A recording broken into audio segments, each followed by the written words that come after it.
eu agradeço a oportunidade, né, de falar sobre o minicurso. Como eu falei ontem, né, esse minicurso ele foi pensado lá na minha época do doutorado, né? Esses assuntos que eu estou falando para vocês, principalmente na segunda e na terceira aula, iniciando hoje, né? Foi assunto da minha qualificação oral. Esses artigos, para mim, foi um pouco bem puxado, né, para entender naquela época, mas graças a Deus eu acho que eu dei uma entendida boa. E hoje eu vou falar sobre a parte com traço, né?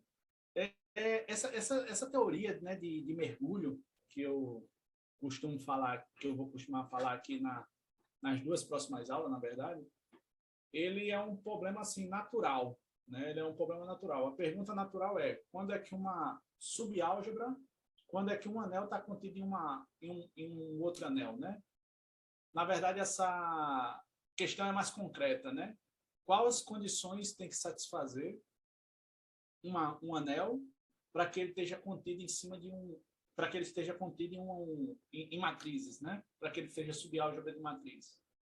Então, essa resposta não existe até hoje, uma resposta assim global, né? Você falar assim, ó, satisfaz essas condições, ela é subálgebra. Global não existe.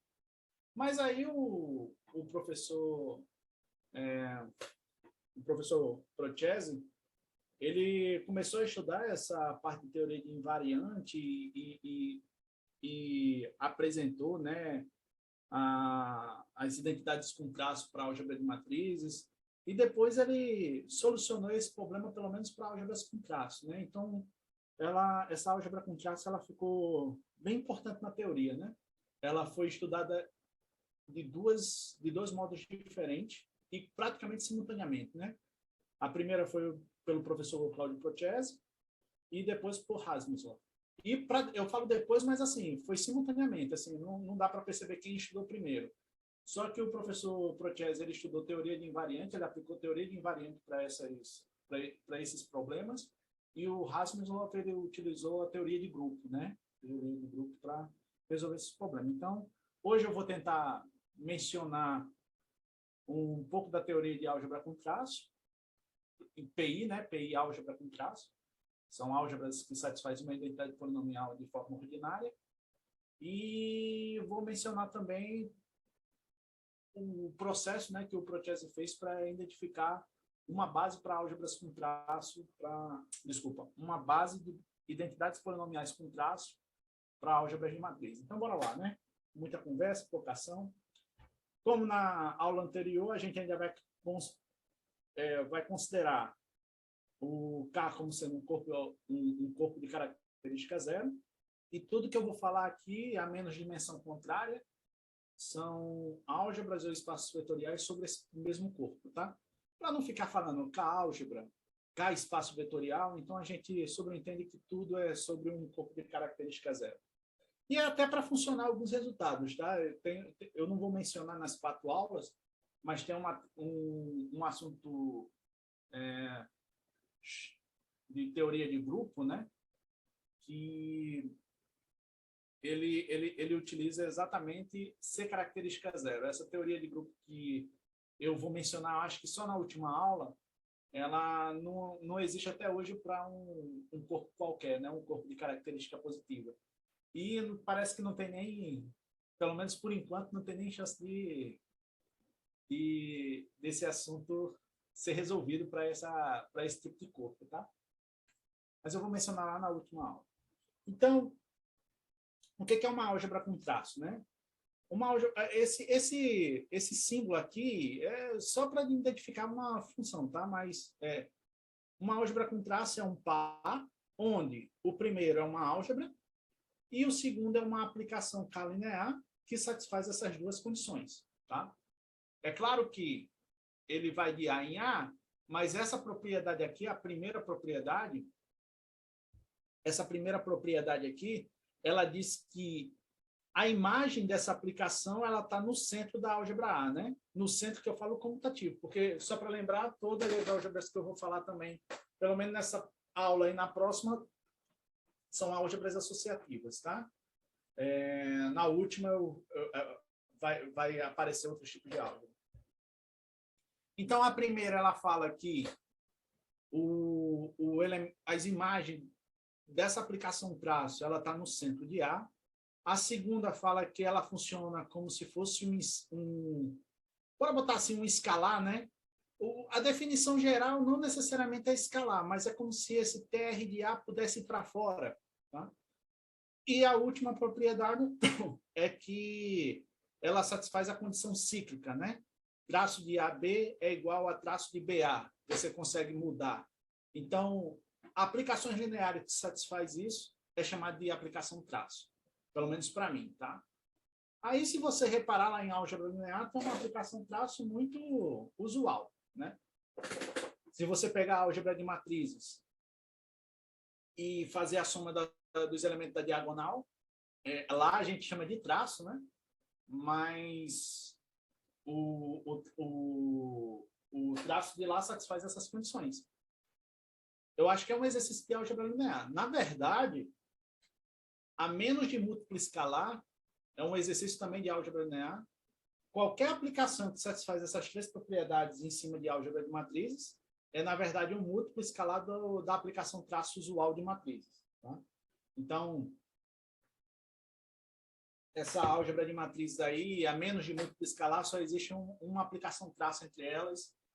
Então, ficou sendo o traço usual, a soma de diagonal.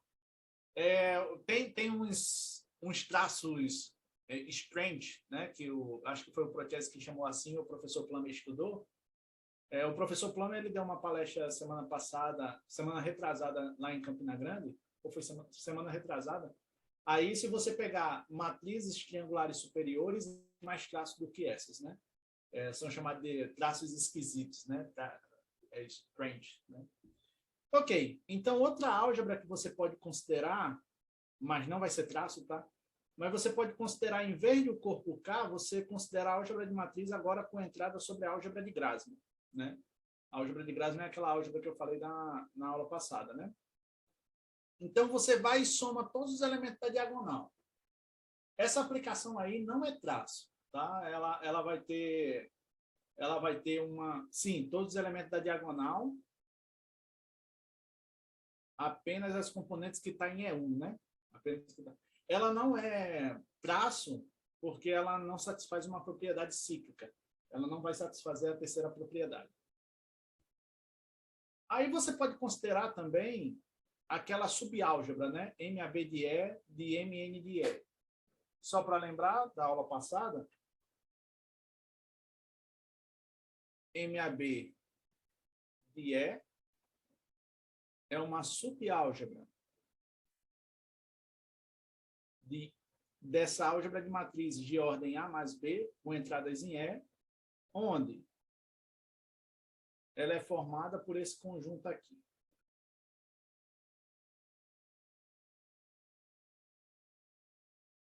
Eu vou deixar assim, mas A, ela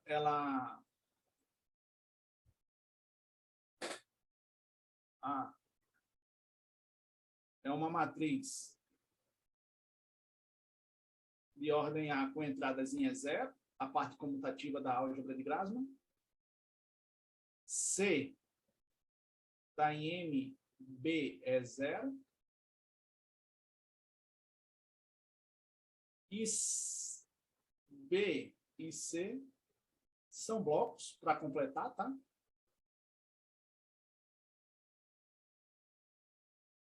São blocos... Eu vou botar assim, são blocos em E1. São blocos para completar isso aqui, né? Isso aqui para ser uma matriz de ordem A mais B.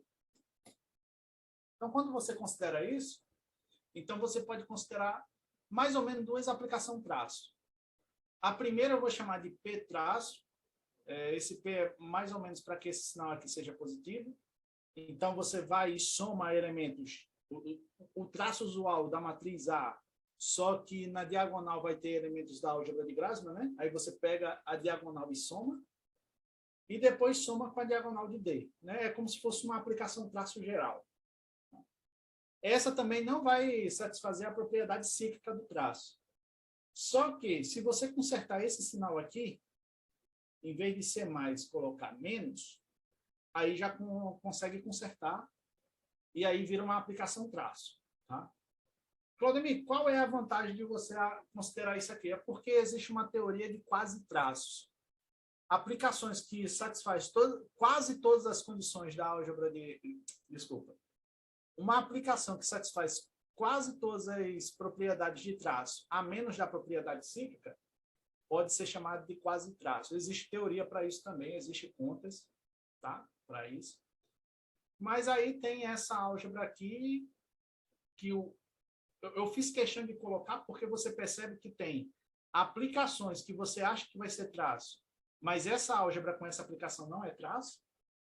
Porém, você pode definir outra aplicação e aí tornar essa álgebra agora com traço. Tá?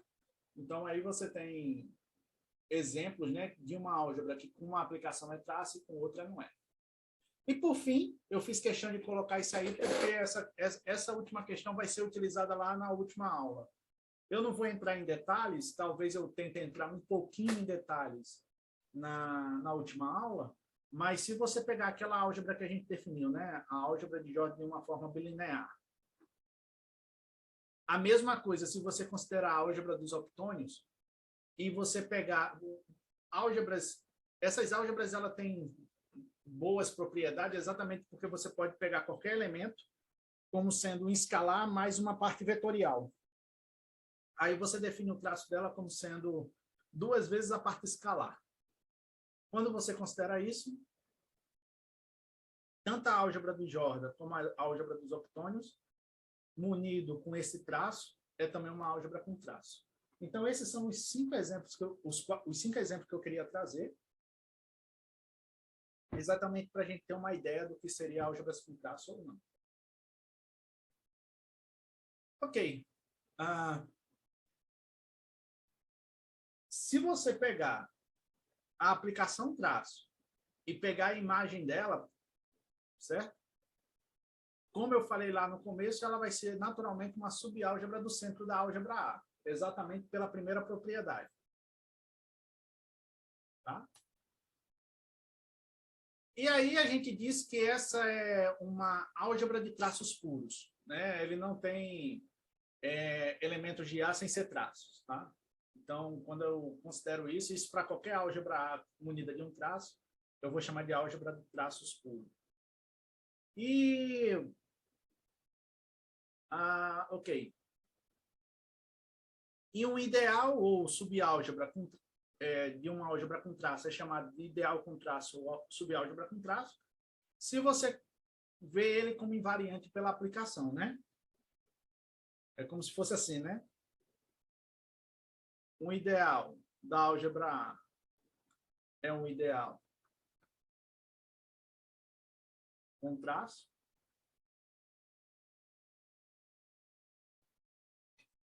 Se a aplicação traço estiver contida em I. Né? É claro que aí você pode falar assim, mas Claudemir, você consegue, através desses exemplos que você considerou, um ideal com traço? Desculpa, um ideal com traço? Olha, no exemplo 1, no exemplo 4, não, porque elas são álgebras simples, né? Álgebras simples, que a gente sabe, é que não tem ideal nem no sentido ordinário, né?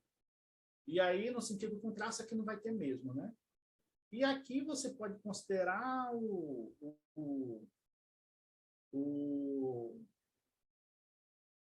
talvez a álgebra de Grassmann sem unidade, né? Talvez. Aí você manipula e talvez você consiga aqui um ideal. Mas é claro que não é tão trivial, né? Assim, né? Ok. Então, como eu falei na última aula, né? A gente em álgebra, tanto faz, eu acho que qualquer algebrista faz isso, né? Quer relacionar 2 álgebras. Então, quando a gente relaciona essas 2 álgebras, a gente quer que ela tenha algumas propriedades bacanas. E aí essa relação é o homomorfismo, né? Como eu estou trabalhando com álgebras com traço, eu quero que ela preserve traço. Então, um homomorfismo entre álgebras de traço é um homomorfismo entre álgebras que a aplicação traço, bora botar assim, tem muito rigor, vai para fora, né? O primeiro traço, né? Φ aplicado ao traço de A, o traço na álgebra A, é a mesma coisa que você aplicar o traço da álgebra B em φ de A, né? Então, isso aí é o homomorfismo com traço. E aí, como qualquer ambiente, né? A gente precisa daquele ambiente livre para a gente fazer nossas contas, né? Principalmente a gente em identidades, né? Polinomiais, a gente precisa de um ambiente que seja uma ideia de polinômios bom para a gente. Então, bora lá, né? Você primeiro considera a álgebra livre com traço. Opa, desculpa. Primeiro você considera a álgebra livre. Dentro dessa álgebra livre, você pega o conjunto de todos os monômios. Bora botar a base, né? A base desse espaço vetorial. E você define um símbolo formal chamado TR de V, onde esse V são monômios. Tá? Aí você pode considerar agora dois conjuntos, né? O conjunto X, que é a parte ordinária, e agora o conjunto formado por esses símbolos formais. E aí você tem uma álgebra livre com esse símbolo, só que aí agora a gente está querendo falar assim, como é que eu posso relacionar elementos que estão aqui, né?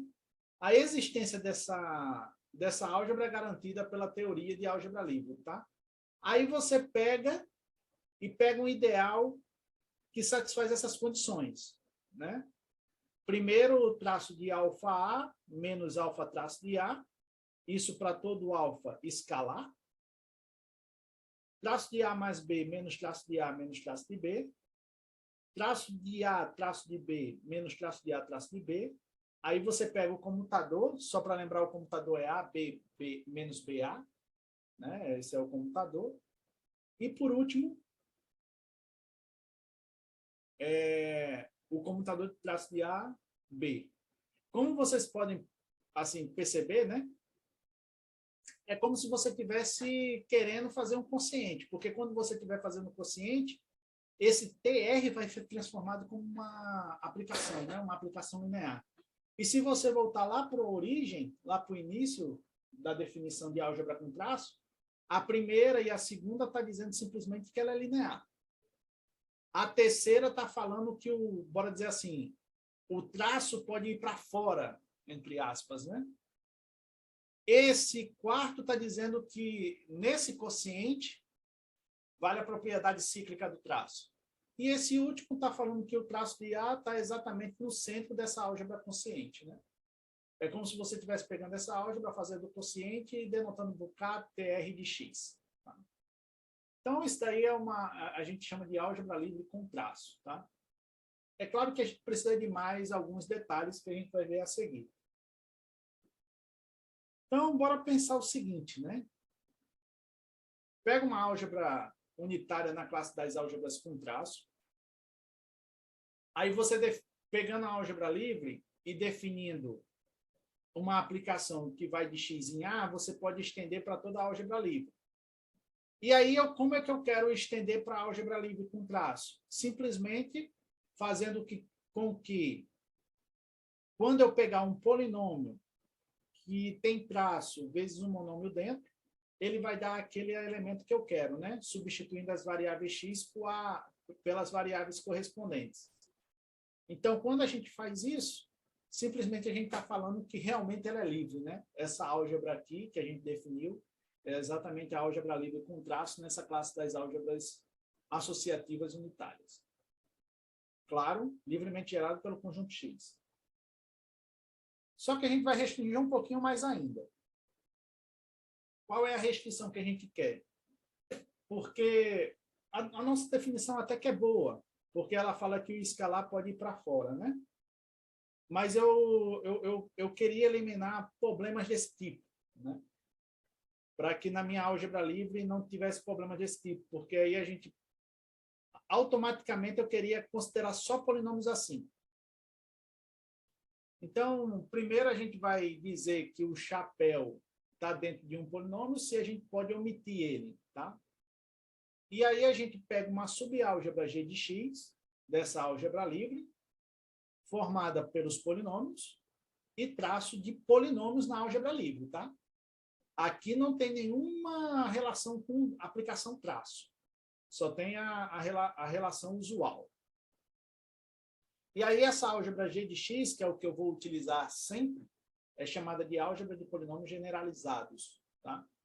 Aqui eu não vou dizer qual é a variedade, porque a gente está sempre trabalhando na variedade de álgebra associativas, tá? Mas, em geral, no caso mais geral possível, a gente considera aqui sem ser outras variedades. E os elementos, naturalmente, a gente vai chamar de polinômios com traço. É claro que ele tem uma base, tá? A base deles são polinômios desse tipo, onde A0, A1 até AS são palavras, são monômios. E para a gente denotar assim, quer dizer que A1 até AS são não vazias. Porque traço de 1 a gente não colocou. Mas o traço de 1 seria um escalar, tá? Seria um escalar que vai depender de qual álgebra a gente está trabalhando. Só que esse A0 aqui pode ou não ser omitido. E aí, essa propriedade 3, ela fica um pouquinho obsoleta nessa álgebra, porque não vai ter monômios, traço de monômios, dentro de um traço. Fica mais fácil de se trabalhar. Então, pronto. Quando eu falar de polinômios com traço, é isso que eu estou querendo, tá? São polinômios que é a combinação linear de monômios dessa forma. Monômios com traço. Então, bora lá, né? Bora considerar a classe da álgebras com traço. Isso aqui é a álgebra livre. E vou sempre considerar a G de x, dessa forma, a álgebra associativa dos polinômios generalizados. Lá, na aula passada, a gente definiu o que são identidades polinomiais ordinárias. Né? Ordinárias no sentido assim, usual. Né? A gente pega um polinômio, aquilo que a gente conhece. Claro, as variáveis são não comutativas. Mas aí, historicamente falando, né? O Kemme, ele provou que toda a base de identidades é finitamente gerada, né? Só que ele não deu um algoritmo para determinar essa base de identidades e está sendo resolvido em poucos casos, né? E aí começaram a estudar em outras estruturas, né? As estruturas mais usuais hoje são as estruturas com involução, né, com graduação e agora traço, né? Então, o que seria uma identidade com traço?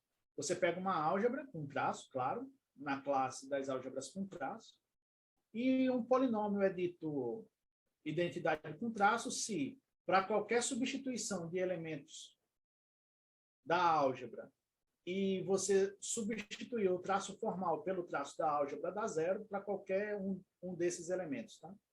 Então, na verdade, é bem usual, só que você coloca mais uma estrutura. Agora a estrutura é com traço.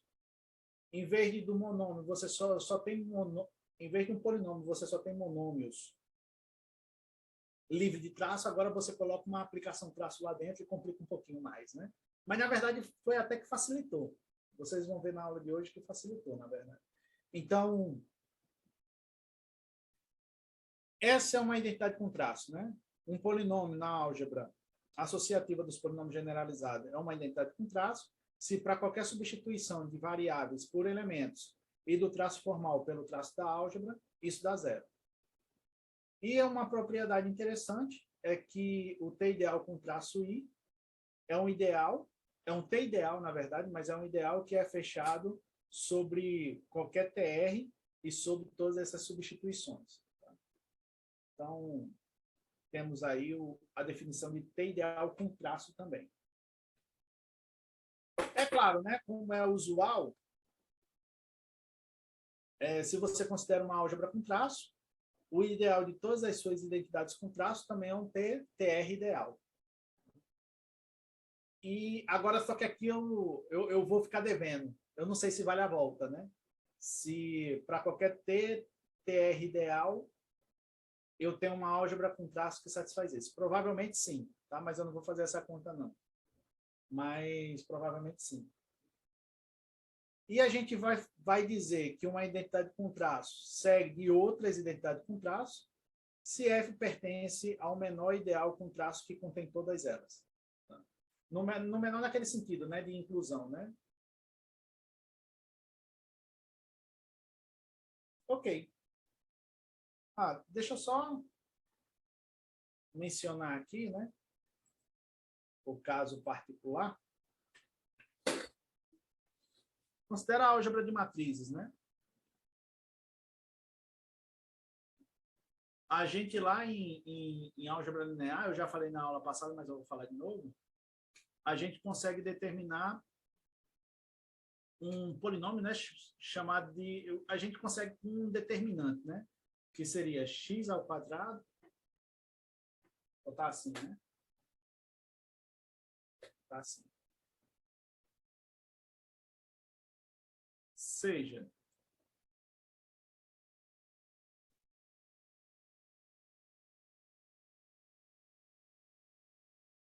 A, uma é a matriz de ordem 2 por 2, a gente consegue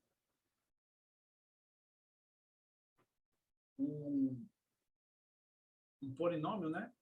Utilizando o determinante. Me ajuda aí se eu errar, né? Mas o determinante seria mais ou menos a matriz A menos lambda 1, 2. Eu sempre me confundo. Talvez seja trocado isso aqui. Eu sempre me confundo. Esta aí é o polinômio de Keeler-Hamilton, né? E é exatamente para dizer o quê, né? Ele diz que f de A em A é zero.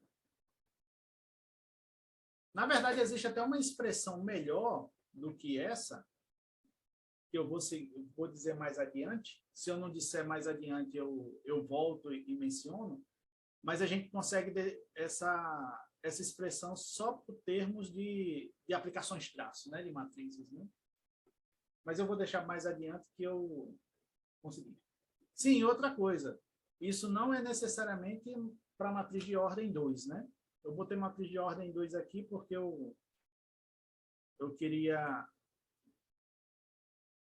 mencionar esse caso particular agora, mas eu vou escolher deixar para depois. Mas você pode para uma matriz de ordem n qualquer. É claro que a conta é mais difícil, né? Quanto maior o determinante aqui, a conta lá em álgebra linear fica difícil, né? Eu acho que é usual a gente fazer conta com matriz de ordem no máximo 3.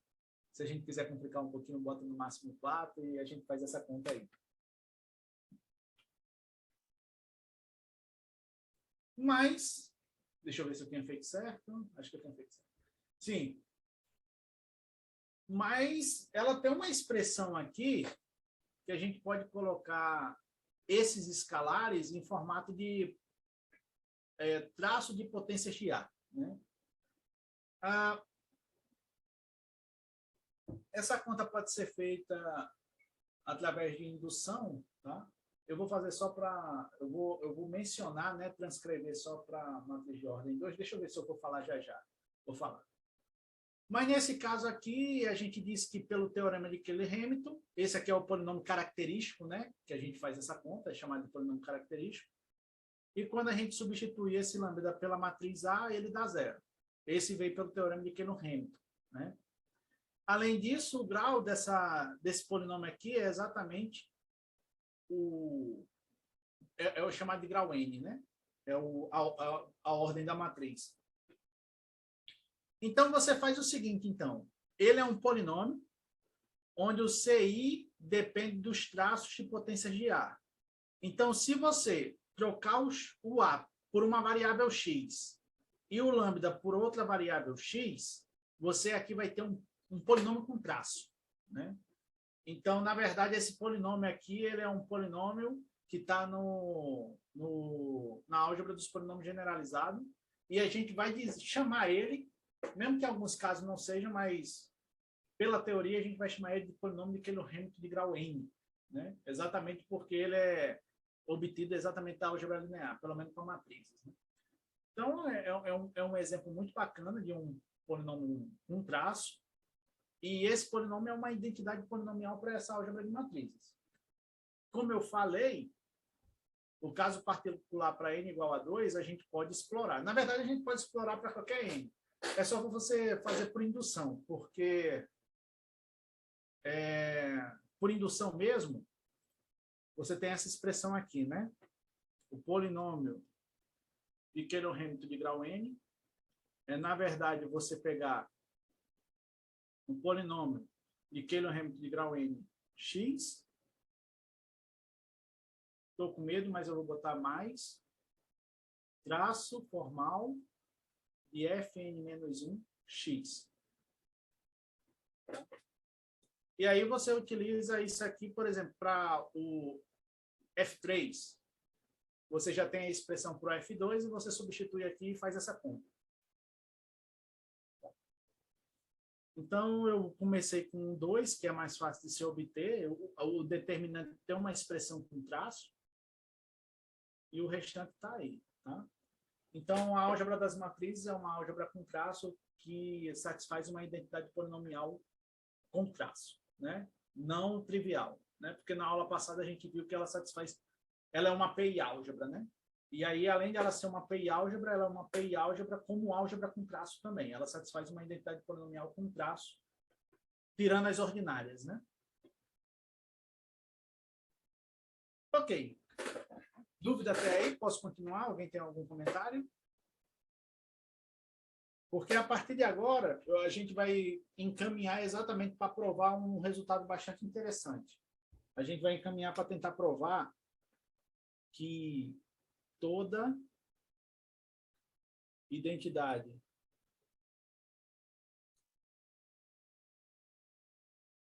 com traço para as matrizes de ordem n com traço usual segue da identidade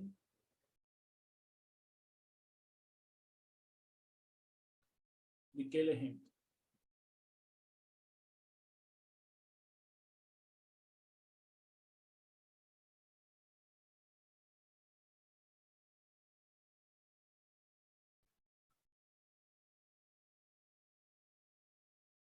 Qual é a beleza desse resultado, né? A beleza desse resultado é exatamente a dificuldade de você ter identidades polinomiais para álgebra de matrizes, né?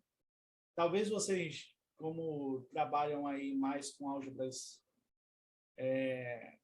comutativas, e essas identidades polinomiais não seja comum para vocês, mas é uma coisa até interessante, né? Eu falar para vocês que álgebras de matrizes não se conhece ainda não se conhece ainda a base para identidades polinomiais para álgebras de matrizes de ordem maior ou igual que 3, né? Até hoje, o que se pode dizer de identidades polinomiais para matrizes é só até ordem 2, matrizes 2 por 2, né? E acima de 3, não. Só que quando tem a identidade com traço e algumas graduações, você consegue determinar para qualquer n. Então, o que eu acho legal dessas identidades com traço é isso, né? Você não tem como informar quais são as identidades ordinárias, mas se você botar uma estrutura adicional, você consegue essa base, né, para as identidades, né? O que é fantástico também é que identidades ordinárias, como conjunto, tá? Como conjunto, mesmo sendo estruturas diferentes, em álgebras livres diferentes, mas como conjunto, ela está contida no T ideal com traço. Né?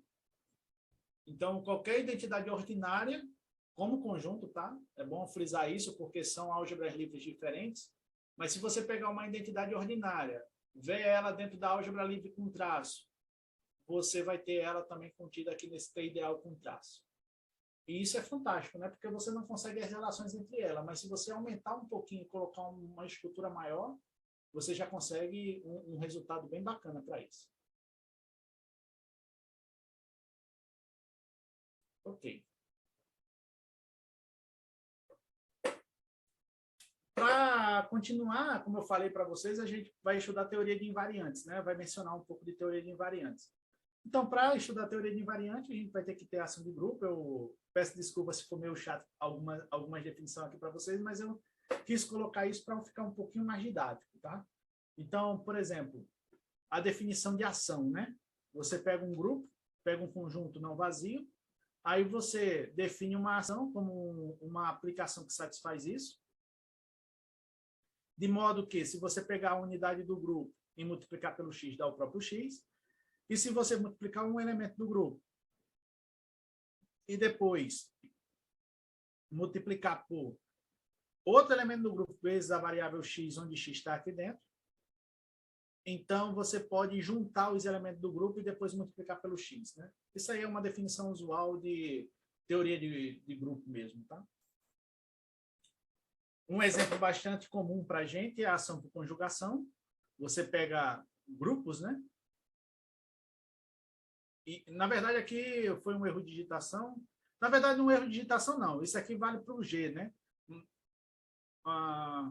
Ok, eu vou deixar assim. Mas, na verdade, se você, no nosso exemplo aqui, o G vai ser o grupo geral linear, o grupo das matrizes invertíveis. E a gente pode considerar esse G aqui como sendo o de matrizes, tá? Então, não vai complicar o nosso exemplo, não. Só que aqui eu quis considerar uma ação de G em G, exatamente para que essa multiplicação aqui faça sentido, né? Esse x aqui, talvez, quando você multiplicar à direita, não faça muito sentido, dependendo do x. Mas, no nosso caso, vai fazer. Então, essa aqui é a ação por conjugação, né? E, como eu falei para vocês, a gente vai considerar o G como sendo o grupo das aplicações invertíveis, das aplicações de V em V invertíveis. E aí você pode definir uma aplicação que vai de uma ação que vai de G em V tensor I desse modo, né? Esse A age nesse tensor, aplicando um A em cada uma das entradas do tensor. É claro que, nesse caso, esse G está contido nos endomorfismos de V tensor I. Em particular, você também pode considerar as aplicações objetivas, né? SN, né? Na verdade, aqui não é SN, não. Aqui é SI, tá?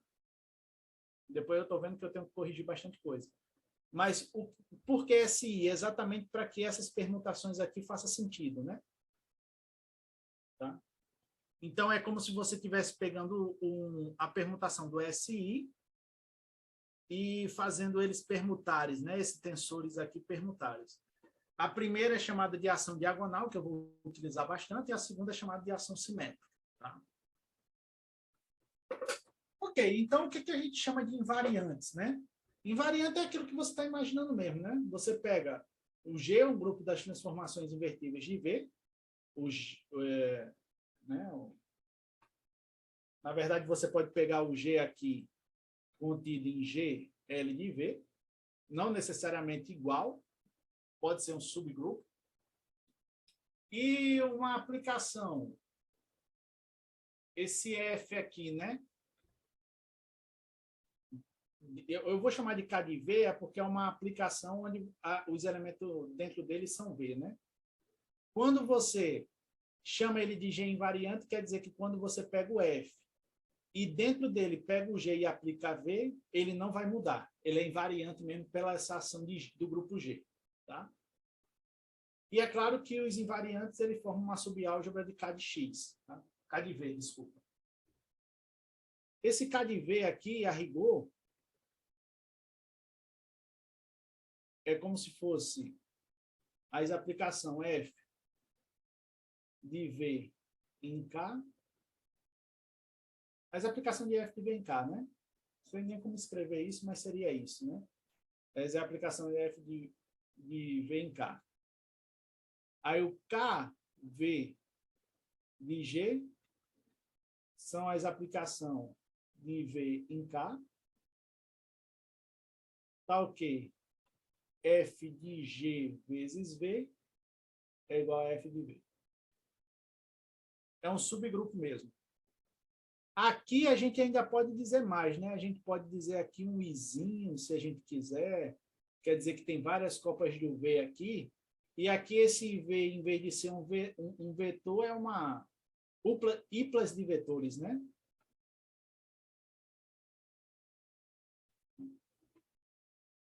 Então, ela é chamada de invariantes, tá?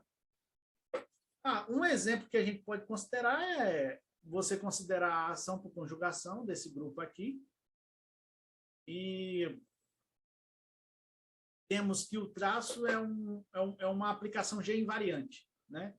Se você reparar, por exemplo, bora considerar a ação por conjugação, né? Aí você pega F, o traço, desculpa.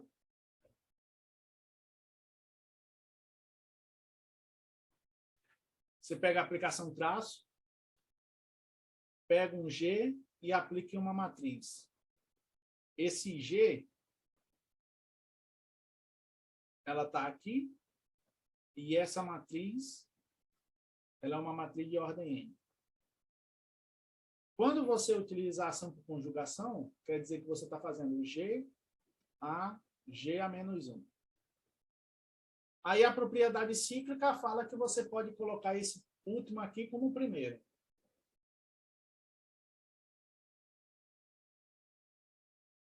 E aí, essa aqui dá unidade, então dá traço de A. Ou seja, é G invariante, né? Onde o G é esse grupo aqui, né? É claro que esse grupo aqui, esse grupo é um grupo especial, né? Quem tiver a oportunidade de estudar álgebra não comutativa, né? Vocês vão ver que isso aqui, o grupo geral linear, na verdade, é o grupo dos automorfismos das matrizes, né?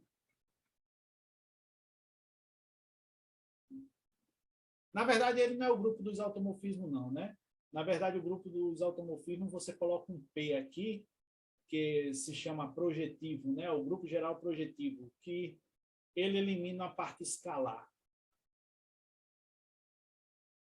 Na verdade, é o centro, mas o centro de uma álgebra simples. Como essa álgebra é central simples, né? Central, o centro é o corpo aqui. Então, é mais ou menos isso que se faz. O legal também desse grupo aqui, que ela tem uma propriedade interessante, né? Ela é um grupo, a gente chama que todo módulo é racional, né? No sentido do seguinte, né? Vale o Taylor-Hamilton, né? Se você pegar, desculpa, vale o teorema de Marshall para esse caso.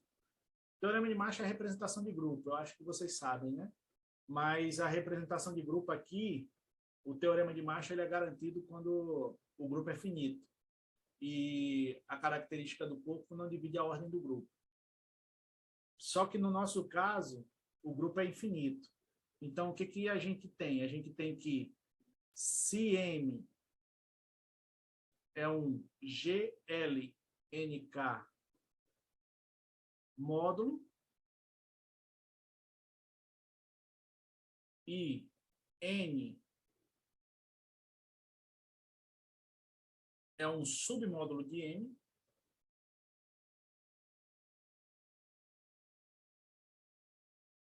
então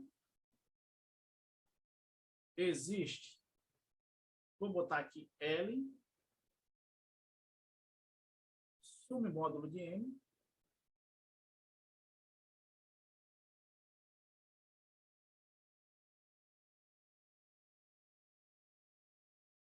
ok. M é igual ao somado direto de N com L. Isso não é todo grupo que tem essa propriedade, não, tá? Então, essa é uma propriedade interessante, que só alguns grupos têm. A teoria de Marshall fala que se o grupo tem ordem que não é divisível pela característica do corpo, e o grupo é finito, claro, né? Satisfaz isso. Agora, nesse caso aqui em particular, esse grupo pode não ser finito, né?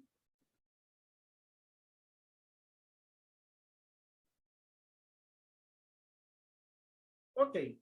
O que a gente vai trabalhar aqui, né? O trabalho em geral, a proposta do trabalho do Procesi foi responder à conjectura formada por Artin, né? A conjectura foi a seguinte, né? Ele falou que K de M, NK, I é formado por traços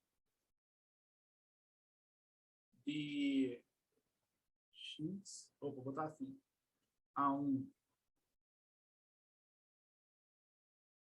e AN, onde A1 até AN estão na álgebra de operadores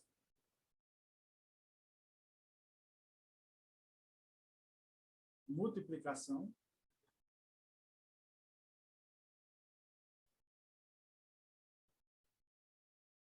de matrizes. Então, ele provou aí. Opa, desculpa, eu esqueci aqui de botar um detalhe. GLNK. Ou seja, a álgebra das invariantes dessa álgebra aqui, pelo grupo GLNK, ela é, na verdade, produto de traços de matrizes, né? Produto de traços de matrizes. Então, foi essa a conjectura que o Artin propôs em 1969. O resultado para n igual a 2 é clássico, tá? Na verdade, é bem anterior a essa conjectura. Já tinha, na verdade, alguns resultados sobre invariantes ortogonais de ordem 3, dado por Space e Rivlin, acho que eu vou dizer assim. E esse resultado que eu vou apresentar a vocês, na verdade, foi dado por Procesi em 1976, em um artigo bem grandão, né? Um artigo bem volumoso. Eu acho que é artigo volumoso porque dá mais de 70 páginas, então para mim é volumoso, né? A gente, hoje, nessa gama de fazer artigo, a gente tem algumas limitações de página, alguns artigos têm limitação de página, algumas revistas têm limitação de página. Então, esse artigo ficou bem volumoso, mas ele fez muitas coisas também, tá? Ele também não trabalhou só com um grupo geral linear, ele trabalhou com um grupo ortogonal e com um grupo simplético. Então, por isso que talvez tenha ficado bem volumoso, mas é um resultado que, assim, ampliou bastante o uso da teoria de invariante em PI-teoria, tá? Tem muitos resultados que utiliza como base esse artigo do Procesi. Então, aqui a gente vai considerar algumas notações. O espaço vetorial vai ser um espaço de dimensão n, KL, KN. Álgebra de matrizes, é bem usual isso aqui, lá de álgebra linear. É isomorfo ao xenomorfismo de V. É claro que esse isomorfismo você pode estender para isomorfismo de álgebra também. V estrela vai denotar o espaço dual de V, aquele símbolo que vocês estão acostumados em álgebra linear. O grupo, como o V tem um espaço de dimensão finita, você vai definir o grupo das matrizes invertíveis, GLNK. E a aplicação aqui de Fá fino dual, a gente vai denotar por isso, mas é simplesmente você aplicar, né, o Fá fino vetor V. Aí isso aqui vai ser um escalar. Essa notação é para lembrar um pouco de produto interno, alguma coisa assim, tá? Então, bora lá. O primeiro, eu até tinha preparado para fazer, mas eu vou omitir a demonstração, porque, assim, às vezes a demonstração é um pouco mais cansativa do que a ideia da coisa mesmo, né? Porque a gente já sabe que matrizes e o endomorfismo de V, onde V é um espaço de dimensão n, elas são isomorfas tanto como álgebra como espaço vetorial. Tá? Então, é de se esperar que quando você bota vários tensores I aqui, você consiga colocar esse tensor para dentro. Né? É uma conta assim razoável, ela utiliza um pouco de produto vetorial, tá? Mas eu vou omitir essa demonstração porque assim é o que a gente espera que aconteça, né? Então, para não ficar muito cansativo, vou deixar assim. Considera G um subgrupo um subgrupo não, vou dizer assim, G é um grupo que está contido nesse espaço das transformações lineares, né? De V tensor I em V tensor I. Tensor que eu falo assim, né? É vários tensores, né? É V, tensor V I vezes, né? Aí aqui é mais ou menos a aplicação diagonal que a gente definiu, né? Só que a aplicação diagonal no tensor, né? Um elemento desse grupo vai ser aplicada no tensor, onde cada elemento vai ser aplicado em cada tensorzinho, né? Por que isso? Porque o legal é um teorema clássico também na teoria de invariantes, que a álgebra das transformações lineares, das transformações G-lineares de V tensor I é, na verdade, dada por esses tensores aqui que a gente chamou de ação simétrica, né? Eu não sei se vocês lembram, né? Então, assim, o teorema clássico ele já diz para a gente qual é os geradores de transformações G-lineares, né? Só para lembrar, a aplicação linear, G-linear, né? Se a gente tem uma transformação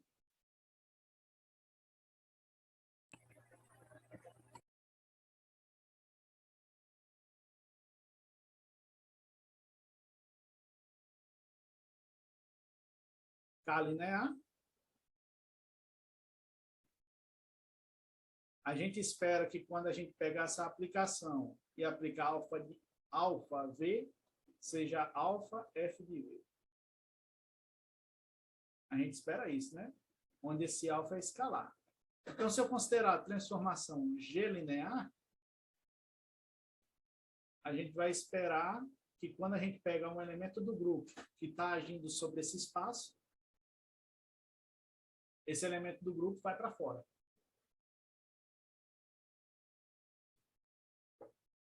Então, é isso que eu chamo de transformação G-linear, né?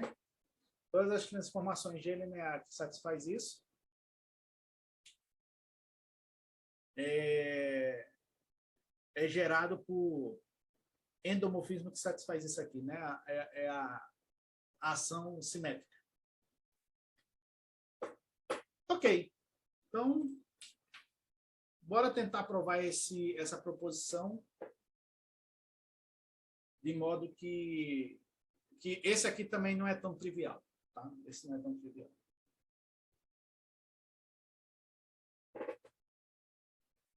Ok. Então, primeiramente, a gente vai considerar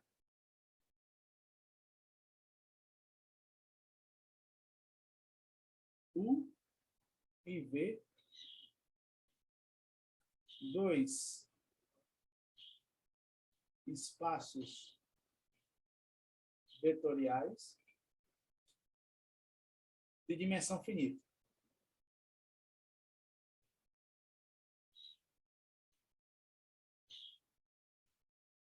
É claro que não necessariamente as dimensões são iguais, tá? Mas no final a gente vai considerar U igual a V.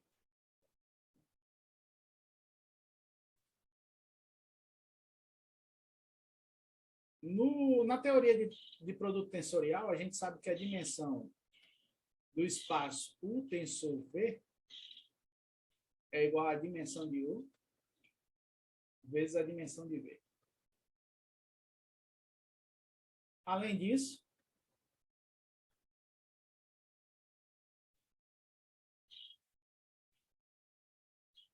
existe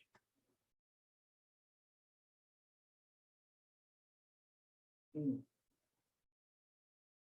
isomorfismo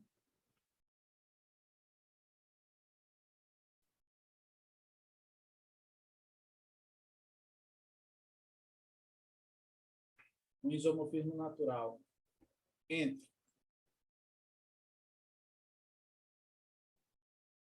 as aplicações de U em V, do dual de U em V e U tensor V. Esse não ficou feio, deixa eu melhorar aqui. Isso aqui é um U, tá, pessoal? Pode até não parecer, mas eu vou tentar fazer o máximo possível.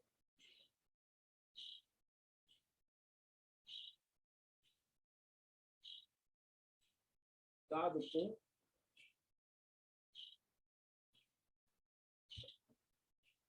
Você pega um elemento lá no espaço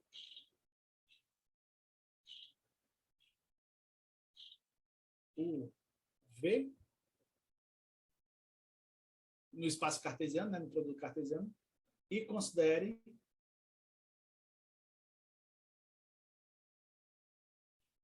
P de UV a transformação linear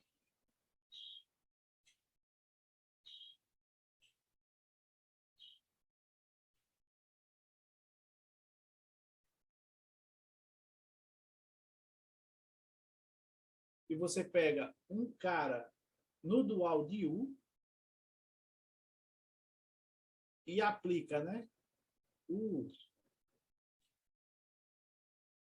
Eu acho que eu vou denotar assim, mas não é o mesmo U, não, tá?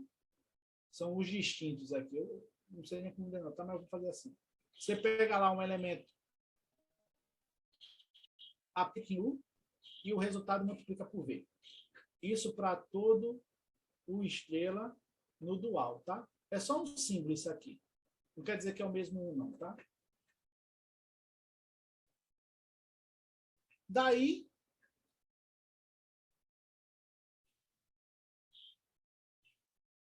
a aplicação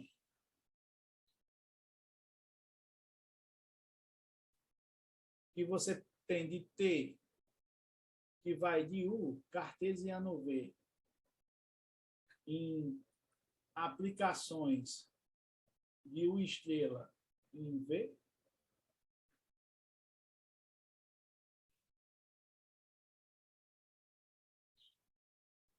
é bilinear.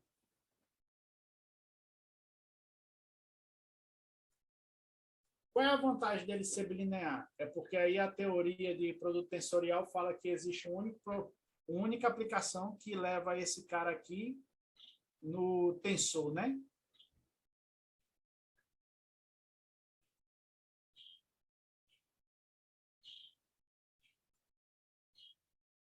Existe um único T chapéu e o tensor V do isomorfismo e o V linear. Tá ok? T chapéu de U tensor V é, na verdade, T de U. Então, essa teoria aqui é interessante. Se você considerar elementos da base, você tem uma consideração melhor para esse resultado aqui. E vou botar aqui como exercício, mas verifica-se que T é bijetivo.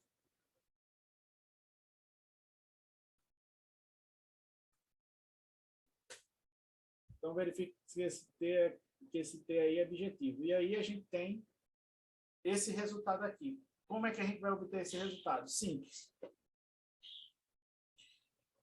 A proposição segue.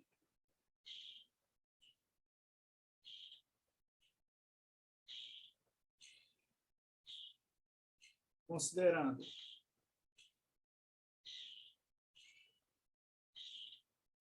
U sendo V dual, bora dizer assim, tensor de I cópias de dual,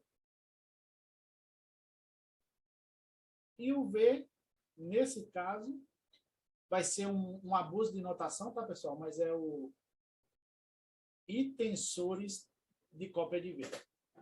Quando você satisfaz isso, aqui você consegue pegar V tensor I, aqui também V tensor I, aí o homomorfismo de V tensor I em V tensor I é o endomorfismo, né? E aqui vai ficar dual de V tensor I, tensor V tensor I, né? Então, era mais ou menos o que a gente queria aqui, né? Em resumo, nós temos o quê? Em resumo, nós temos esses isomorfismos, né? Se você pegar um endomorfismo de V tensor I, você tem o das matrizes tensor I, isso aqui é por álgebra linear. Aí o primeiro resultado lá que a gente tem, a gente quer entender que o tensor I cai. E esse último quer dizer que a gente tem esse resultado.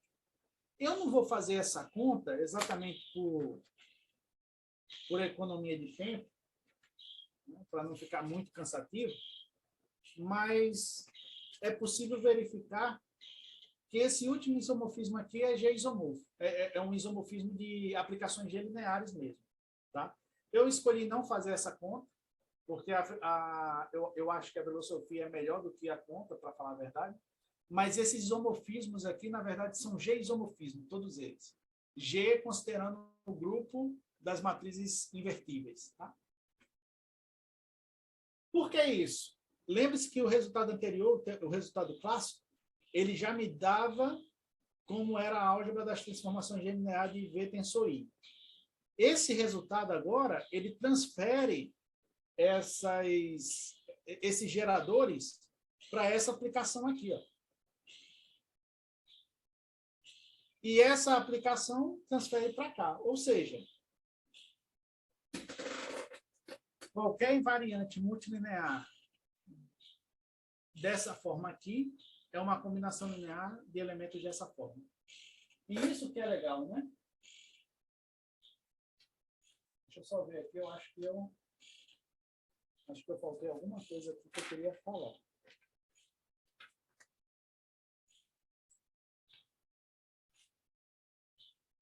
Pronto, é essa aqui.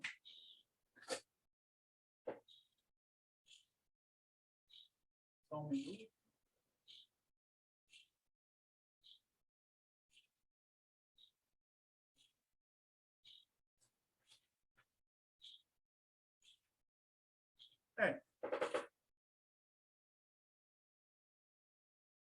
Eu queria falar, eu acho que eu queria falar escrevendo, mas eu vou falar oralmente. É porque a gente consegue definir quando a gente tem aplicações, né, desse espaço para o K. A gente consegue quebrar ele em vários múltiplos escalares, né, em vários produtos por escalar. E aí a gente tem esse produtório aqui, tá? Esse produtório nada mais é do que a gente quebrar essa parte aqui e vir para cá, tá, pessoal? É que, na verdade, eu tinha preparado, mas não está aqui perto de mim agora, eu não vou arriscar tentar fazer só lembrando da minha memória. Mas é considerar esse fator do tensorial dessa forma.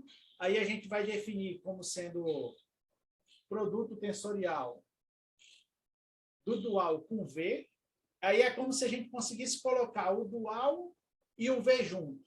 E esse cara seria uma aplicação, uma imagem em K. Aí é como se a gente conseguisse fazer isso, tá, pessoal? Juntasse os elementos. Essa invariante, ela vem exatamente desse fato. Tá? Exatamente desse fato. Só que é como se a gente conseguisse colocar o dual e a variável respectiva junta, né? É como se a gente conseguisse, assim, aplicar o φ de 1 com o x de 1, o φ de 2 com o x de 2 e assim sucessivamente. Mas isso daí é uma conta. É como se você fosse equivalente a fazer isso aqui. Tá? Esse tensorial aqui é como se fosse equivalente a fazer isso aqui. Lembre-se que esse elemento aqui é um escalar e esse também. Ok. Então, uma coisa interessante é que eu falei que ele era um isomorfismo e álgebras, né?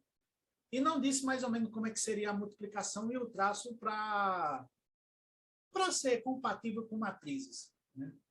Então, essa definição é exatamente para que a multiplicação nesse espaço aqui, V dual tensor V, seja compatível com a multiplicação em matrizes, ou seja, Φ tensor V multiplicado por esse símbolo aqui, que eu vou chamar de Psi tensor U, é simplesmente você pegar o Φ tensor aplicar esse π em V e depois multiplicar pelo 1, né? Esse escalar pelo 1. Essa multiplicação, por incrível que pareça, é uma multiplicação compatível com multiplicação de matrizes.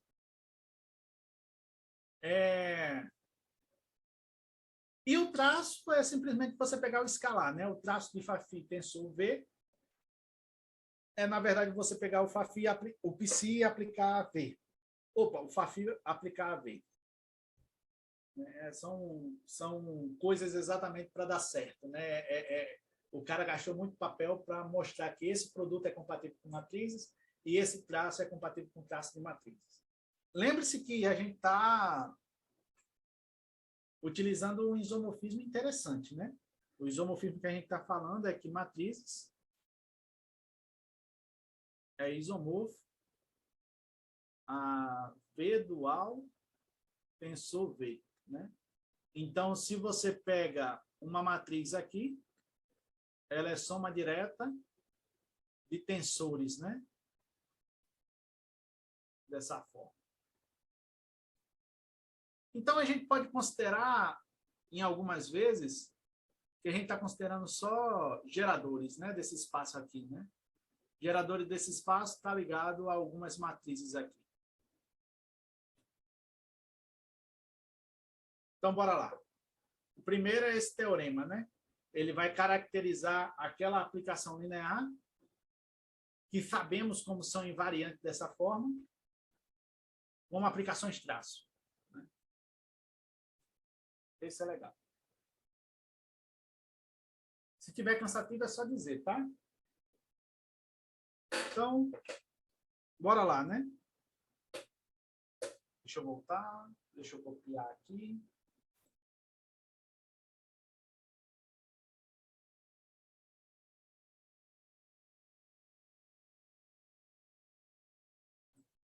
Esse teorema fala o seguinte: se você tem uma permutação, dentro dessa permutação você consegue identificar uma invariante. E essa invariante, na verdade, é traços que obedece o ciclo dessa permutação, né? Se você pegar o sigma como decomposição de ciclos disjuntos, você consegue transferir essa permutação para aplicações traço, né?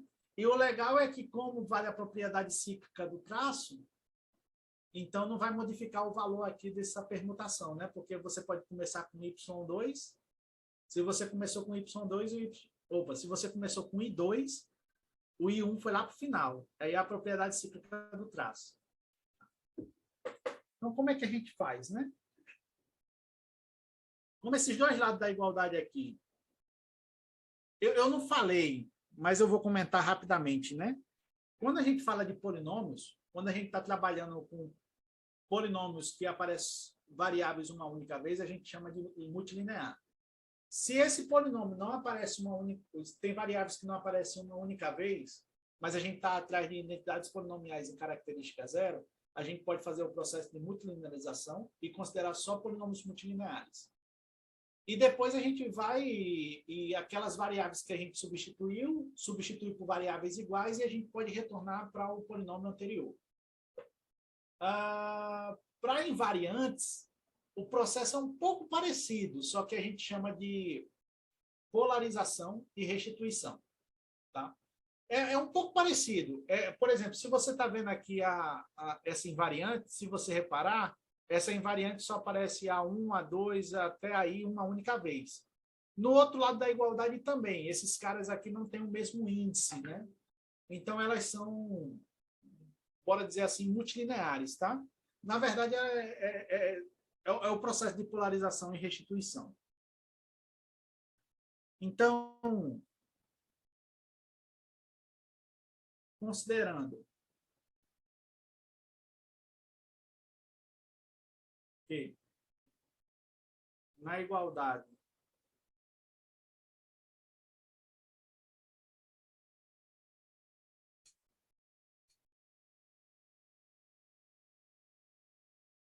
anterior, ambos os membros são multilineares,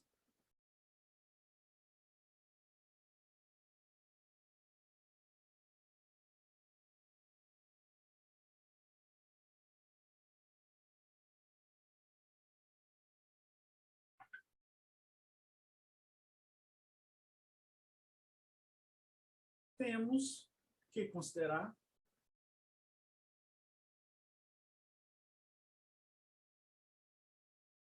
matrizes que a gente chama de decomponível.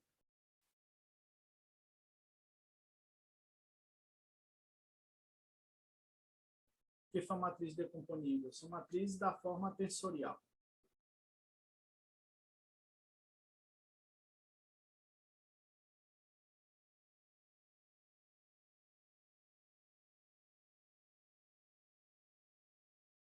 Tá? São matrizes dessa forma aí, né? Então, bora lá, né? Pelo que a gente reparou, a gente tem matrizes dessa forma.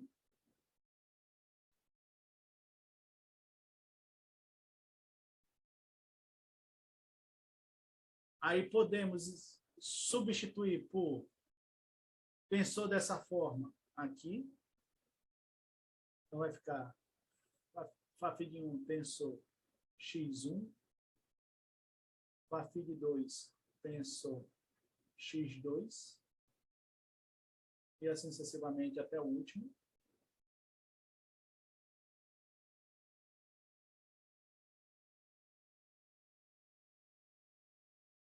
Desculpa.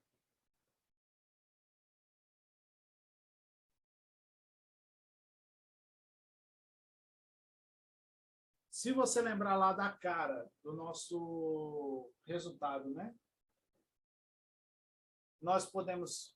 É porque aqui a gente pode ordenar esses tensores do jeito que a gente quiser, sabe? Eu não coloquei aqui, eu acho que eu escolhi exatamente por ser muito extenso, mas a cara não está muito parecida com essa não, mas lá ia ficar bem claro que a gente poderia reordenar sem prejuízo nenhum as aplicações Φφ1, Φφ2 até Φφi e depois continuar com x1 até xi. De certa maneira, a igualdade vai ser essa aqui, tá? Opa. Então, isso vai dar produto de J até I de Φφ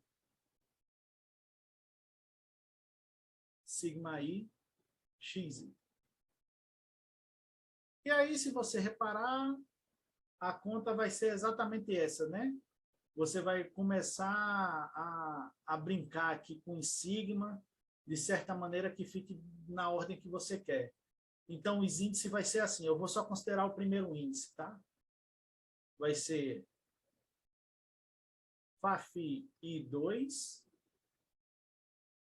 X I1, ou seja, o X1, o sigma de I1 é I2, aí aqui o segundo, Φφ de I3, X I2, até o Φφ de IK, X IK menos 1. Aí aqui eu só vou continuar. Aí aqui é como se tivesse parado o primeiro ciclo, né? Aí você continua. Φφ de I1 XIK. Aí multiplica por Φφ de J2 XJ1 e até o final, né? Que é Φφ TL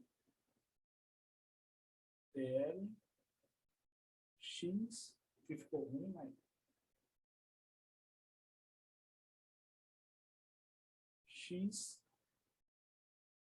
aqui é T1, deixa eu só melhorar aqui, que é T1 X e TE. Aí, você utilizando aquelas propriedades que eu falei de produto,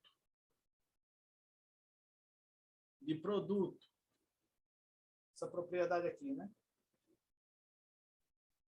De produto de tensores e escalar, e esse traço aqui, né? Você obtém mais ou menos isso, ó. considerando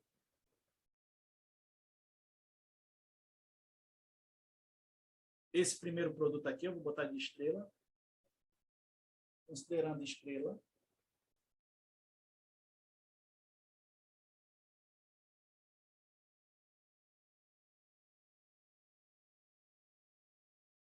tens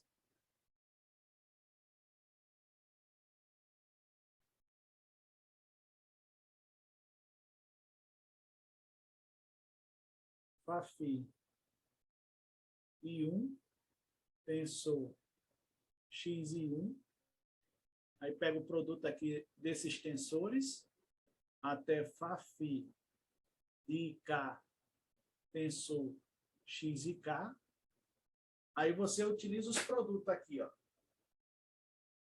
Você utiliza esse produto aqui, né? De dentro, você pega o FAFI 2, multiplica, joga para fora e tal.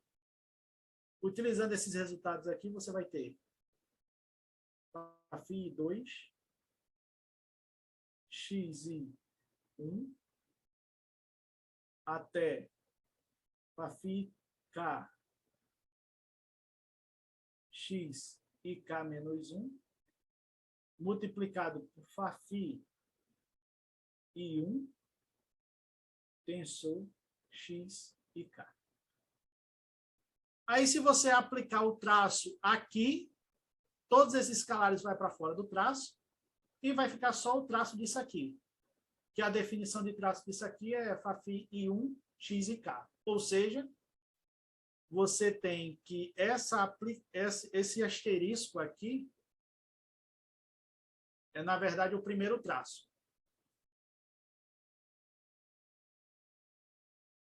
Aí você vai e continua quantos traços você tem na aplicação, tá? Quantos traços não, né?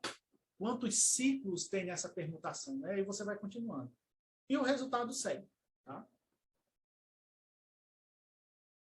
Então, conseguimos obter o que a gente chama de primeiro teorema fundamental da teoria de invariante, né? Porque, na verdade, a teoria de invariante, ela se separa em dois, né? O primeiro teorema fundamental é quais são os geradores dessa álgebra. E o segundo teorema fundamental é quais as relações entre os geradores, né? Então, primeiro, quais são os geradores? São traços de matrizes, né? As invariantes das matrizes são traços de matrizes. Então, foi respondido a conjectura do Artin, né? Pelo Procesi.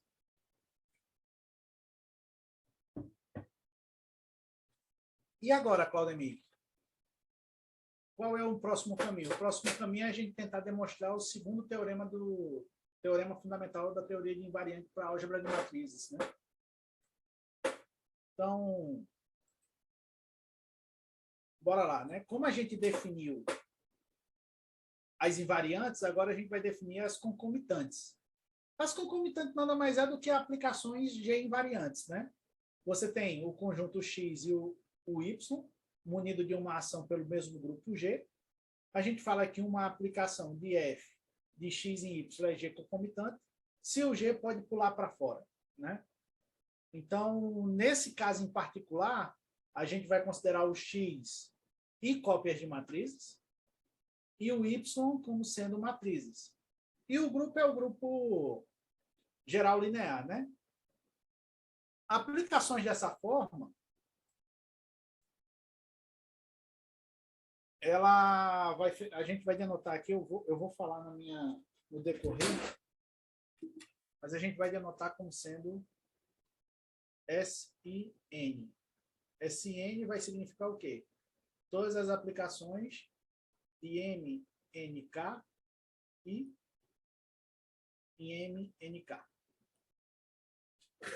que são G concomitantes, né?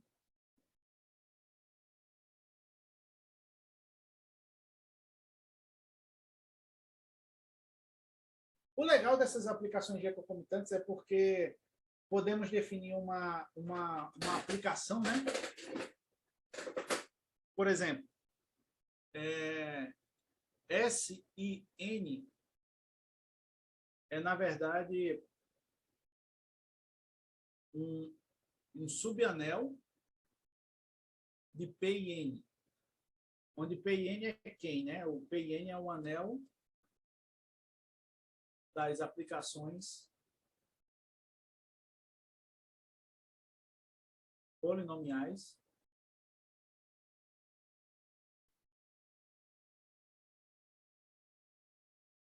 de MNK e MNK.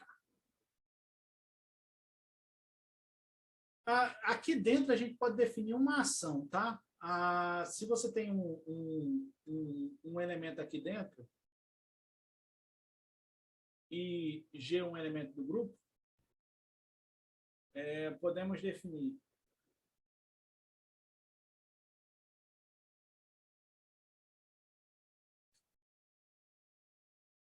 a ação em Fá-Fi. Aí, como é de usual, né, pega qualquer elemento lá dentro da aplicação para a gente fazer conta, como sendo G Fá-Fi aplicado a G a menos 1. Isso aqui faz sentido, né, porque é o grupo das matrizes invertidas, então você aplica aqui como se fosse uma ação diagonal. Aí o Fá-Fi é um polinômio, é uma função polinomial, então Fá-Fi aplicada a uplas, né? Porque aqui é uma I-upla, vai dar uma matriz e depois você pega essa matriz e multiplica por outra matriz. Então faz sentido essa ação, tá? E se você for fazer algumas contas, você está dizendo simplesmente que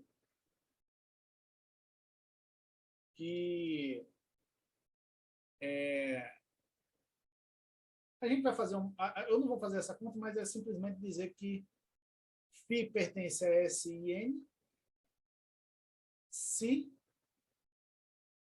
quando você aplica essa função, AU,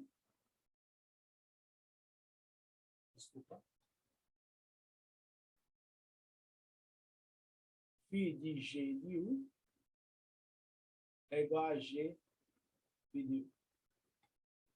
É como se fosse papel, assim, entre aspas, de uma invariante aí, nesse caso, né? É como se você estivesse fazendo um papel de invariante aqui, né? O G aplicado a V é igual a V, né? E aí passa multiplicando o G para o outro lado, né? Não vai ser confundido pelo simples motivo, né? Aqui a gente está pegando todas as aplicações que vai de MNK de I e MNK. Aí podemos definir um segundo conjunto, T, I, N, como sendo um subconjunto desse SN. Vai ser as aplicações de MNK e aí você vai ver as matrizes escalares aqui dentro, né? E aí você vai em K, né? Essas já aqui são as G invariantes. Por que as G invariantes, Claudemir? Porque o legal dessa conta aqui é que acontece isso, né? Mas quando você multiplica, esse cara agora vai ser um escalar. Aí quando você multiplica, esse cara aqui não vai fazer sentido. Então, as aplicações que estão aqui dentro, Fá-Fi está aqui dentro, se quando você pega G, aplica em Fá-Fi,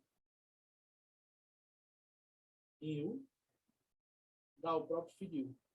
Porque φ de U é um escalar, né? E aí a multiplicação é por conjugação, aí vai aparecer o G de um lado, o G a menos 1 do outro, como é um escalar, e você pode encontrar ele e vai dar o mesmo, né? O mesmo elemento.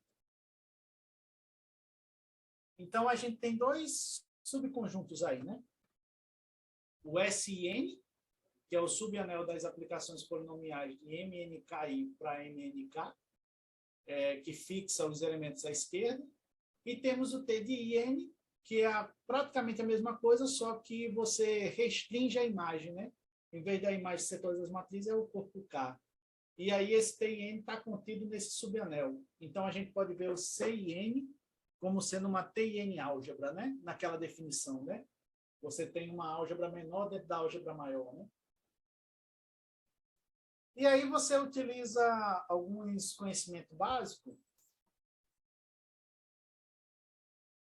de projeção mesmo, e você observa que essa aplicação aqui, que a gente chama de concomitante projeção, ela vai pegar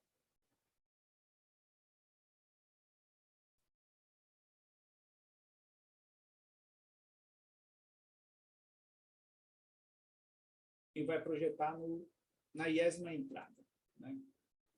Então, ela é uma concomitante mesmo, tá? Se você aplicar o G aqui, é como se você estivesse colocando o G para fora, tá? Ela é uma concomitante que a gente chama de Jésima projeção concomitante, né? A Jésima porque eu, sem querer, eu coloquei até N aqui, né? Foi um errinho de notação, porque a gente só estava utilizando o I, até o I, né? Mas eu acho que dá para entender, né? É você pegar a UPLA e projetar na Jésima coordenada. E aí, o primeiro resultado interessante é que o anel do SN é gerado como uma álgebra sobre T e N pelas jésimas projeções, né? Eu vou fazer essa conta porque o que acontece? O T e N, a gente já tem a caracterização dela, né? São traços de alguma coisa, né? Quer dizer, elas são invariantes. Então, em cima de um SN, a gente pode definir uma invariante, né? Nesse seguinte sentido, ó. Você faz o seguinte. Tome F de MNK e MNK uma concomitante.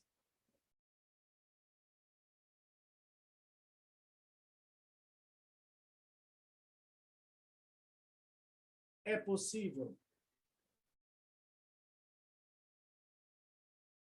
definir a invariante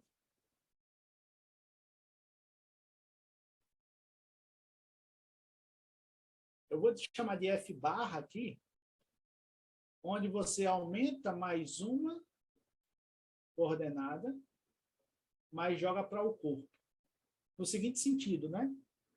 Você pega I mais uma matrizes,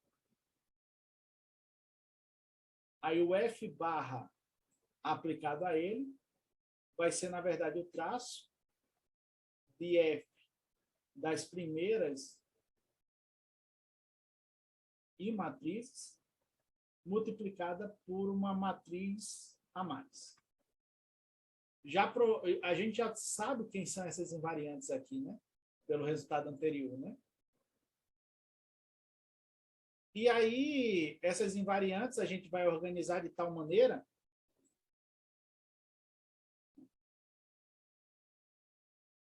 para que a gente consiga cancelar, utilizar a propriedade do traço aqui, né, de matrizes, que ela é não degenerada, né?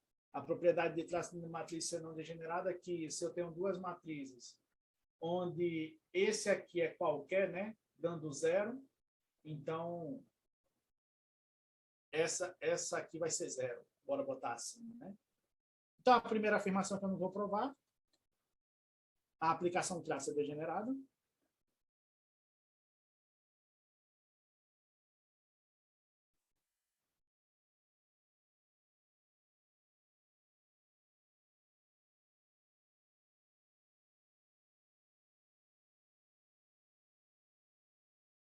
Não degenerada, desculpa, eu acho que eu falei degenerada. É não degenerada. Essa é a afirmação 1. E a afirmação 2 é se eu tenho duas concomitantes, vou botar assim. Se eu tenho duas concomitantes, se esse F barra for igual ao G barra, então na verdade, o F é igual a G. Então, esses dois resultados é o que auxilia, né? Porque o que vai acontecer aqui? A gente já sabe como são essas invariantes. Essas invariantes são traços de monômios, né? Soma de traços de monômios, né? E aí, como ela é soma de traços de monômios, pela propriedade cíclica do traço, a gente pode escolher o I mais 1, botar no final, e aí a gente vai ter mais ou menos uma coisa desse tipo, ó. Manipulando.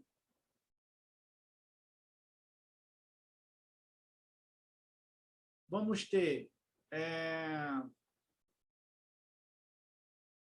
ter coisas desse tipo aqui, ó. O F barra, né? Não ficou meio apagado, né? F barra é igual a soma de escalares aqui, que eu não vou botar esse escalar, traço de algumas coisas,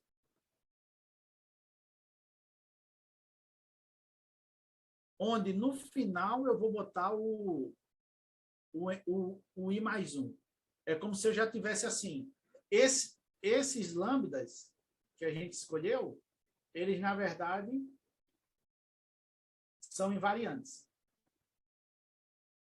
E aí, na aplicação traço, eu pego aquele traço onde tem o I mais 1. Como eles são multilineares, esse I mais 1 só vai aparecer uma vez nas aplicações traço. Aí, utilizando a propriedade cíclica do traço, eu coloco ele no final. Então, eu utilizo o cancelamento. Isso vai, o cancelamento que eu falo por causa do traço ser não degenerado.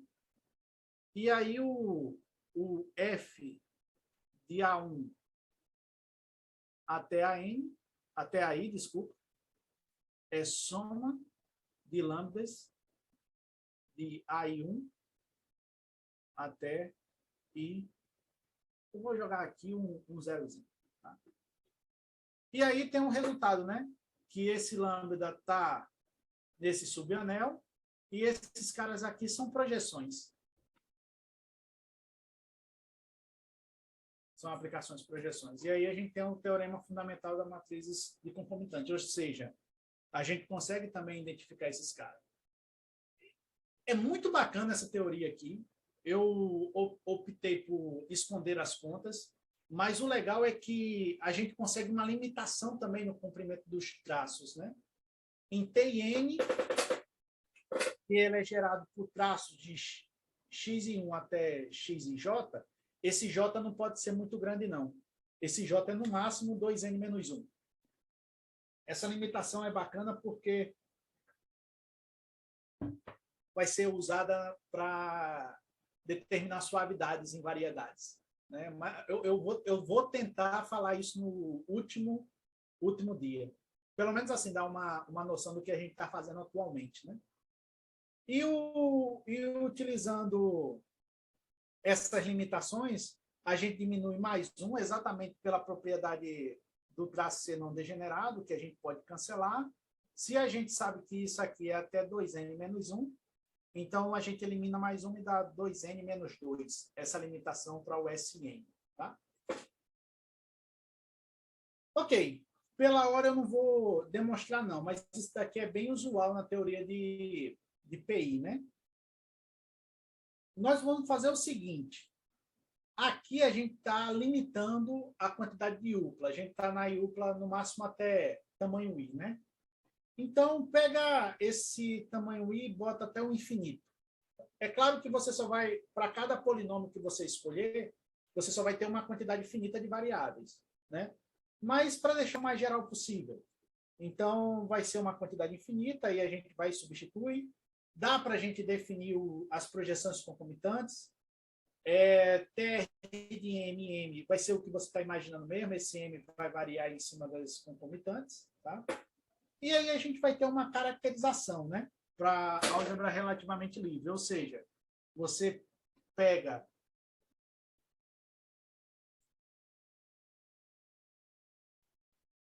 o SN, vai ser isomorfo à álgebra dos polinômios generalizado, quocientado pelo TR ideal das matrizes de K, das matrizes de ordem N com entradas em K, com traço TR. Isso aí vai ser muito bacana, porque você vai conseguir transcrever uma coisa que era invariante para agora para uma coisa que é um polinômio quocientado por um T ideal, TTR ideal, ou T ideal com traço. Né? Então, esse teorema é exatamente para a gente conseguir ir de polinômios, de concomitantes para polinômios. Polinômio certo com um quociente, né? E aí, podemos transcrever, a gente pega a álgebra livre com traço, a álgebra generalizada, a álgebra dos polinômios generalizada, aí pega o traço formal e aí aplica para os traços puros dele. Lembra que esse símbolo aqui é para dizer que é só traço puro que tem aqui dentro, não tem nenhum polinômio fora do traço. Aí, esse tal é exatamente você substituindo as variáveis x e y pelas concomitantes. E o π é a mesma coisa, você vai substituir as variáveis pelos concomitantes, tá? E esse traço de P é um traço especial para a gente, tá? Esse traço de P é mais ou menos, a gente vai definir um traço em cima dessa concomitante, né?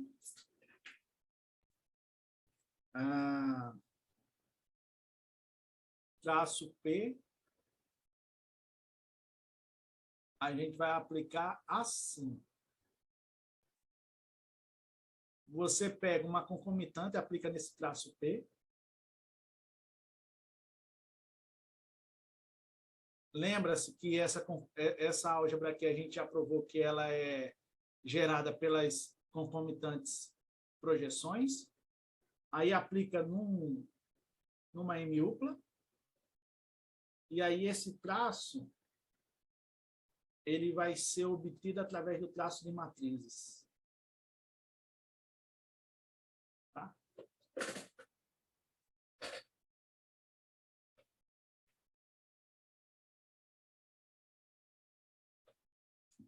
Então, isso daí,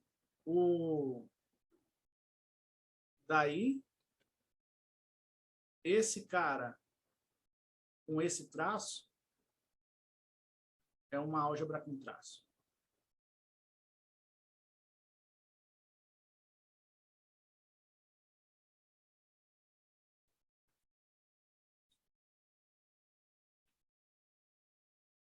Então, fazendo essas aplicações, faz esse diagrama como está aqui, tá? Onde esse TR é o traço formal que a gente definiu logo no começo. E aí, o núcleo dessas aplicações π e tal são, na verdade, T ideais com traço. O legal é que o núcleo do π, a gente vai dizer que são as identidades com traço puro para a álgebra de matrizes. E o núcleo do tal é exatamente a identidade com traço. Qual é a tática que o Procesi utilizou, né? A tática é o seguinte, é utilizar a não degenerabilidade do traço. Achar quem são as identidades pura com traço. Depois disso, argumenta a invariante, aumenta uma variável e define pega uma concomitante, aumenta uma variável, define uma invariante, essa invariante ainda vai ser identidade com traço. Aí você já sabe quem são as identidades com traço puro, volta utilizando a não degenerabilidade da aplicação traço. É uma técnica muito interessante. É claro que isso só funciona se a aplicação traço for não degenerado, tá? Então, é uma técnica bastante interessante isso aí. Na verdade, eu utilizei bastante nas minhas pesquisas, tá? Então, ele vai... Bora pegar assim, né? Pega um ciclo. Aí ele define um polinômio através desse ciclo da mesma forma que você está imaginando, né? O primeiro ciclo, você pega o traço e indexa as variáveis por esse primeiro ciclo. Acabou, pega o segundo ciclo e indexa as variáveis por ele. E assim sucessivamente. Tá? Então, para cada ciclo, você consegue definir um polinômio. Utilizando a teoria de Yang, da teoria de diagrama de Yang, ele... É muito legal isso. Isso daí dá outro minicurso também, né? mas ele consegue identificar identidades com traço com elementos da álgebra do grupo, SM. Ele fala o seguinte, você pega o diagrama, a primeira coluna desse diagrama não pode ter muitos bloquinhos, não. Esse primeiro diagrama tem que ter, no máximo, um bloquinho N, porque se tiver N mais 1 já é identidade. Então, é isso que ele faz. E aqui é um caso particular desse diagrama, né? Ele pega só o diagrama aqui com N mais 1 bloquinhos.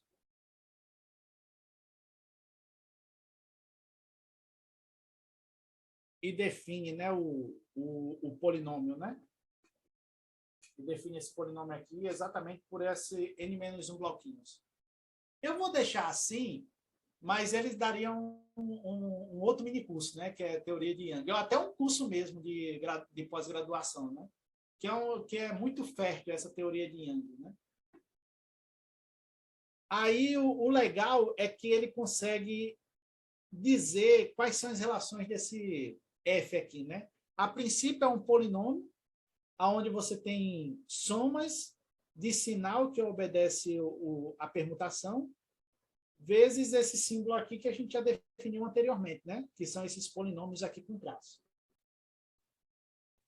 Aí ele vai e faz umas contas, né? Utilizando aquele meio, né, que eu falei, né? Ele pega um polinômio, bota a última variável no final e vê quem é que sobra. Utilizando contas mesmo, ele vê que sobra isso aqui.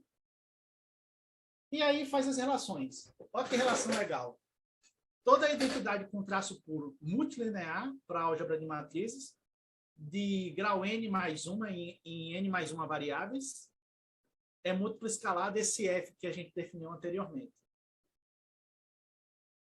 Se você pegar de ordem n, né, de ordem n, é o G que ele definiu utilizando o F.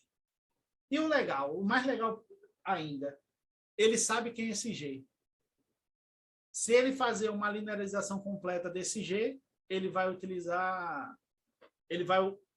achar o polinômio de Taylor-Hamilton de grau n, né? Claro que obedecendo o sinal, né? O sinal aí do n mais 1. Ou seja, identidades com traço para álgebras de matriz de grau n, identidade com traço, claro, é múltiplo de Taylor-Hamilton. Na verdade, é mais que isso. O Taylor-Hamilton, ele gera, né? Qualquer identidade com traço para álgebra de matrizes é consequência da identidade de Taylor-Hamilton. E uma aplicação assim que a princípio é interessante, né? É que se você pega uma álgebra associativa sobre um campo de característica zero que satisfaz essa identidade polinomial aqui, você pode dizer que ela é nil de índice limitado, né? Se é uma álgebra... Eu vou dizer nil, não, vou dizer nil potente, né? Uma álgebra... Não, é uma álgebra nil de índice limitado, estou certo. Então, na verdade, você considera o traço nulo, pega a aplicação traço nulo, ou seja, traço de A é igual a zero para todo A que está aqui dentro. Né? É claro que ela, para satisfazer isso aqui, ela não pode ser unitária. Né? Então, se ela satisfaz isso, isso daqui é a identidade de Taylor-Hamilton quando os traços são zero. Né? O que você está dizendo? Está dizendo que as identidades com traço para a álgebra de matrizes TR está contido nas identidades com traço para essa álgebra R com traço nulo. Mas isso aqui é nada mais é que as identidades de R. E isso aqui está contido nas identidades das matrizes de ordem R. Ou seja, todas as identidades para álgebra de matrizes são satisfeitas por essa álgebra. Né? Todas as identidades polinomiais da álgebra de matriz de ordem R satisfaz todas elas. Então, é uma teoria bastante interessante, tá? Amanhã eu vou dar uma referência mais concreta, onde você pode achar essas contas mais abertas. Posso dizer agora também, o meu aluno, José Lucas, ele fez a dissertação dele em cima desse assunto, né? Então, tudo que eu falei aqui está na dissertação dele mais aberta. Então, se vocês tiverem curiosidade e quiserem ver o capítulo 2, é exatamente o que eu apresentei hoje, tá? Obrigado.